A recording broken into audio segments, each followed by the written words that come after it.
Pretty Little Liars by Sarah Shepard. Chapter 2. Icelandic and Finnish girls are easy. Oh my god, trees. I'm so happy to see big fat trees. Barry, Montgomery's 15-year-old brother, Michelangelo, whacked his head out of the family's outback window like a golden retriever. Aria, her parents, Bella and Iron, they wanted their kids to call them by their first names, and Mike were all driving back from Philadelphia International Airport. They'd just gotten off a flight from Reykjavik, Iceland. Aria's dad was an art history professor, and the family had spent the last 2 years in Iceland while he helped do research for a TV documentary on Scandinavian art. Now that they were back, Mike was marveling at the Pennsylvania cow country scenery. And that meant every single thing. The 1,700 Escher stone in that sold ornate ceramic vases, the black cows staring dumbly at their car from behind a wooden roadside fence, the New England village-style mall that had sprung up since they'd been gone. Even the 25-year-old Dunkin' Donuts. Man, I can't wait to get the cool at it. Mike gushed. Aria groaned. Mike had spent a lonely couple of years in Iceland. He claimed that all Icelandic boys were pussies who rode small, gay horses, but Aria had blossomed. A new start had been just what she needed at the time, so she was happy when her dad made the announcement that her family was moving. It was the fall after Allison went missing, and her girls had grown far apart, leaving her with no real friends, just a school full of people she'd known forever. Before she left for Europe, Aria would sometimes see boys look at her from afar, intrigued, but then look away. With her coldish, ballet dancer frame, straight black hair, and pouty lips, Aria knew she was pretty. People were always saying so, but why didn't she have a date to the 7th grade spring social, then? One of the last times she and Spencer had hung out, one of the awkward get-togethers that summer after Arlie disappeared, Spencer told Aria she'd probably get a lot of dates if she just tried to fit in a little bit more. But Aria didn't know how to fit in. Her parents had drilled it into her head that she was an individual, not a follower of the herd, and should be herself. Trouble was Aria wasn't sure who Aria was. Since turning 11, she'd tried out punk Aria, artsy Aria, documentary film Aria, and, right before they moved, she'd even tried ideal Rosewood girl Aria, the horse-riding, polo shirt-wearing, coach satchel-toting girl who was everything Rosewood boys loved but everything Aria wasn't. Thankfully, they moved to Iceland 2 weeks into that disaster, and in Iceland, everything changed. Her father got the job offer in Iceland just after Aria had started 8th grade, and the family packed up. She suspected they'd left so quickly because of a secret about her dad that only she and Alice and Di Laurentiis knew about. She'd vowed not to think about that again the minute the Iceland airplane took off, and after living in Reykjavik for a few months, Rosewood became a distant memory. Her parents seemed to fall back in love, and even her totally provincial brother learned both Icelandic and French. And Aria fell in love, a few times, actually. So what if Rosewood boys didn't get cool? The Aria. Icelandic boys, rich, worldly, fascinating Icelandic boys sure did. As soon as they moved there, she met a boy named Paul Bjord. He was 17, a DJ, and had 3 ponies and the most beautiful bone structure she'd ever seen. He offered to take her to Iceland's geysers, and then they saw one burble and leave a big cloud of steam. He kissed her. After Paul Bjord was Lars, who liked to play with her old pig puppet, Pig Sinead, the one who advised Aria on her love life and took her to the best all-night dance parties by the harbor. She felt adorable and sexy in Iceland. There, she became Icelandic Aria, the best Aria yet. She found her style a sort of bohemian hipster girl thing, with lots of layers, lace-up boots, and APC jeans, which she bought on a trip to Paris, read French philosophers, and traveled on the Eurail with just an outdated map and a change of underwear. But now, every Rosewood sight outside the car window reminded her of the past she wanted to forget. There was Paris Cheese Steaks, where she spent hours with her friends in middle school. There was the stone-gated country club her parents didn't belong, but she'd gone with Spencer, and once, feeling bold, Aria had walked up to her crush, Noel Comp, and asked him if he wanted to share an ice cream sandwich with her. He turned her down cold, of course. And there was the sunny, tree-lined road where Alice and Di Laurentiis used to live. As the car paused at the 4-way stop sign, Aria stared. She could see it. Second house from the corner. There was a bunch of trash on the curb, but otherwise, the house was quiet and still. She could look for only so long before covering her eyes. In Iceland, days would go by when she could almost forget about Arlie, their secrets, and what had happened. She'd been back in Rosewood for less than 10 minutes, and Aria could practically hear Arlie's voice at every bend in the road and see her reflection in every house's oversized bay window. She slumped down in her seat, trying not to cry. Her father continued a few streets down and pulled up to their old house, the postmodern angry brown box with only one square window, right in the center, a huge letdown after their waterfront faded blue Icelandic row house. Aria followed her parents inside and they bustled off into separate rooms. She heard Mike answer his cell phone outside and she swished her hands through the sparkly floating dust in the air. Mom? Mike ran through the front door. I just talked to Chad, and he said the first lacrosse tryouts are today. Lacrosse? Bella emerged from the dining room. Right now? Yeah, Mike said. I'm going. He tore up the rough stone staircase to his old bedroom. Aria, honey. Her mother's voice made her turn. Can you drive him to practice? Aria let out a small laugh. No, Mom. I don't have my license.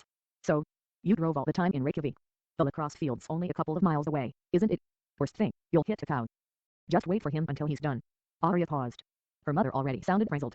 She heard her dad in the kitchen opening and closing cabinets and muttering under his breath. Would her parents love each other here like they had in Iceland? Or would things go back to the way they used to be? All right, she mumbled. She plopped her bags on the landing, grabbed the car keys, and slid into the wagon's front seat. Her brother climbed in next to her, amazingly already dressed in his gear. He punched the netting on his stick enthusiastically and gave her an evil, knowing smile. Happy to be back. Ari only sighed in response. The entire drive, Mike had his hands pressed up against the car's window, shouting things like, "There's Caleb's house." They tore down the skate ramp. And cow food still smells the same. At the vast, well-known practice field, she'd barely stopped the car when Mike opened the door and immediately bolted. She slid back into the seat, stared up through the sunroof, and sighed. Thrilled to be back, she murmured. The hot air balloon floated serenely through the clouds. It used to be such a delight to see them, but today she focused in on it, closed one eye, and pretended to crush the balloon between her thumb and pointer finger. The bunch of boys in white Nike t-shirts, baggy shorts, and backward white baseball caps walked slowly past her car toward the field house. See? Every Rosewood boy was a carbon copy. Aria blinked. One of them was even wearing the same Nike University of Pennsylvania t-shirt that Noel Con, the ice cream sandwich boy she loved in 8th grade, used to wear. She squinted at the boy's black wavy hair. Wait, was that him? Oh God. It was. Aria couldn't believe he was wearing the same t-shirt he wore when he was 13. He probably did it for luck or some other queer jock superstition. Noel looked quizzically at her, then walked toward her car and knocked on her window. She rolled it down. You're that girl that went to the North Pole. Aria, right? You were our lady's friend. Noel continued. Aria's stomach plummeted. She said. No, dude. James Freed, the second hottest boy at Rosewood, came up behind Noel. She didn't go to the North Pole, she went to Finland. You know, like where that model Svetlana is from. The one who looks like Anna. Aria scratched the back of her head. Anna? As in, Hannah Marin? The whistle blew, and Noel reached into the car to touch Aria's arm. You're going to stay and watch practice, aren't you, Finland? G.A., Aria said. What's that? The Finnish sex grunt. James grinned. Aria rolled her eyes. She was pretty sure G.A. was Finnish for yes, but of course these guys wouldn't know that. Have fun playing with your balls. She smiled wearily. The boys nudged each other, then ran off, flicking their lacrosse sticks to and fro even before they hit the field. Aria stared out the window. How ironic. This was the first time she'd ever been flirty with a boy in Rosewood, especially Noel, and she didn't even care. Through the trees, she could just make out the spire that belonged to the chapel at Hollis College, the small liberal arts school where her dad taught. On Hollis's main street there was a bar, Snookers. She sat up straighter and checked her watch. 2:30. It might be open. She could go have a beer or two and find her own fun. And hey, maybe beer goggles could make even Rosewood boys look good. Where Reykjavik's bar smelled like freshly brewed lager, old wood, and French cigarettes, Snookers smelled like a mixture of dead bodies, festering hot dogs, and sweat. And Snookers, like everything else in Rosewood, carried memories. One Friday night, Allison Di Laurentiis had dared Aria to go into Snookers and order a screaming orgasm.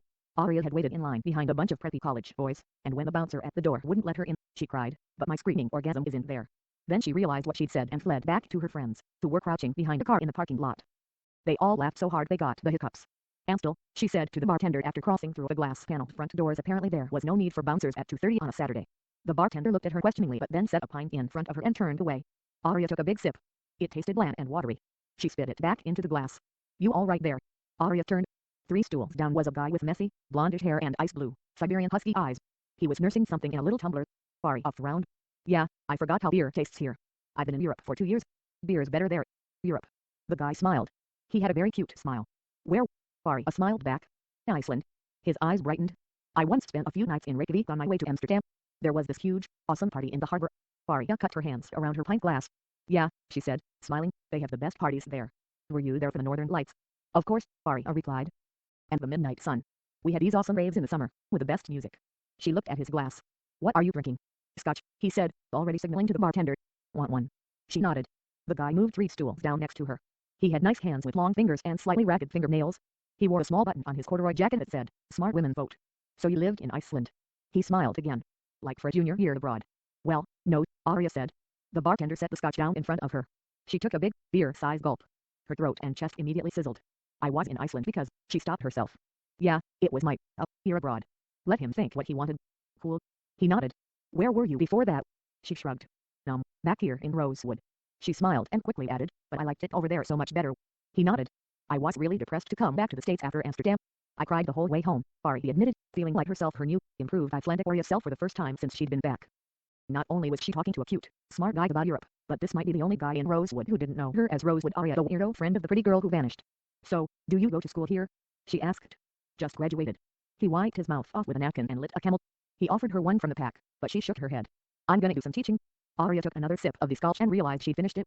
Wow. I'd like to teach, I think. Once I finish school. Either that or write plays. Yeah, plays. What's your major? English. The bartender set another scotch in front of her. That's what I'm teaching? The guy said. As he said it, he put his hand on Aria's knee. Aria was so surprised she flinched and nearly knocked over her drink. He pulled his hand away. She blushed. Sorry, he said, a little sheepishly. I'm Ezra, by the way. Aria. Suddenly her name sounded hilarious. She giggled, off balance. Whoa. Ezra grabbed her arm to steady her. 3 scotches later, Aria and Ezra had established that they both met the same old sailor bartender at the Borg Bar in Reykjavik, loved the way bathing in the mineral-rich blue lagoon hot springs made them feel sleepy, and actually liked the rotten egg sulfur smell of the geothermal hot spring water. Ezra's eyes were getting bluer by the second. Aria wanted to ask if he had a girlfriend. She felt warm inside, and she was pretty sure it wasn't just from the scotch. I kind of have to go to the bathroom, Aria said woozily. Ezra smiled. Can I come? Well, that answered the girlfriend question. I mean, up. He rubbed the back of his neck.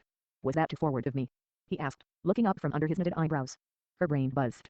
Hooking up with strangers wasn't really her thing, at least not in America. But hadn't she said she wanted to the Icelandic area? She stood up and took his hand. They stared at each other the whole way to Snooker's women's bathroom. There was toilet paper all over the floor and it smelled even worse than the rest of the barn, but Arya didn't care. As Ezra hoisted her onto the sink and she wrapped her legs around his waist, all she could smell was his scent, a combination of scotch, cinnamon, and sweat, and nothing had ever smelled sweeter. As they said in Finland or wherever, Ga.